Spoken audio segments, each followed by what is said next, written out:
It takes knowledge and skill to raise quality cattle. That's why each year hundreds of beef producers make it a priority to take part in Cattlemen's College. The event, which is sponsored by Zoetis, is designed to educate producers on progressive ranching practices. These are the top speakers and industry guys in the nation. These guys have a kind of a feel for what's going on. And 22 years ago, we started our sponsorship of Cattlemen's College, and we're very proud of our involvement over these years. We believe that an educated producer makes better decisions, and ultimately they make better decisions. It's good for us and it's good for them. The event saw outstanding attendance with more than 1,300 participants. Hands-on cattle demonstrations kick things off Tuesday night, highlighting how beef producers can add value to their market cows. It was also an opportunity for the students to learn more about the many different cuts of beef. I think one of the things that really set me back last night was our producers were just so enthralled.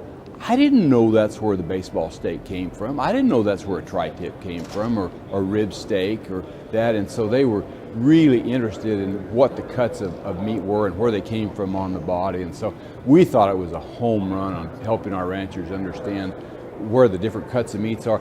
Cattlemen's College continued the next morning with a wide range of informative workshops designed for cattle operations of every size and sector. Classes ranged from generational transfer in ranching to grazing management and the future use of antibiotics in food animals. Working with the NCBA, we designed the curriculum at the National Cattlemen's College to reflect the needs of the producer, so always topical and always educational. The event wrapped up with a special lunch session hosted by Max Armstrong. The longtime farm journalist shared his thoughts on the value of a program like Cattlemen's College and how it helps to give cattle men and women ideas to implement back home on their own operations. The idea is, for one thing, to get people charged up a little bit. So when they go back to the ranch, they've got a new perspective on things. You'll learn from being around other farmers and ranchers at a meeting like this. You're standing in the hallway, perhaps you're sitting and having a beverage, and maybe there's another operator who's dealing with a challenge that you haven't yet, but you know it's coming your way. Well, how did they deal with that in their local community? You don't have to reinvent the wheel sometimes, because you can, if you will, steal a good idea from somebody else. In addition to the educational aspects, there's also tremendous value in the interaction between producers. Cattlemen's College is a great opportunity to hear firsthand how other ranchers across the country are managing their operations.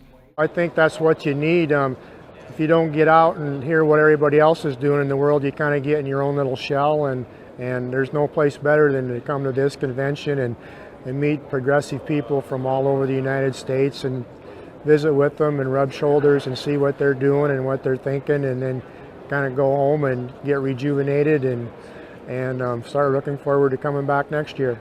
It doesn't matter how long you've been in the business, there's something for everyone at Cattlemen's College.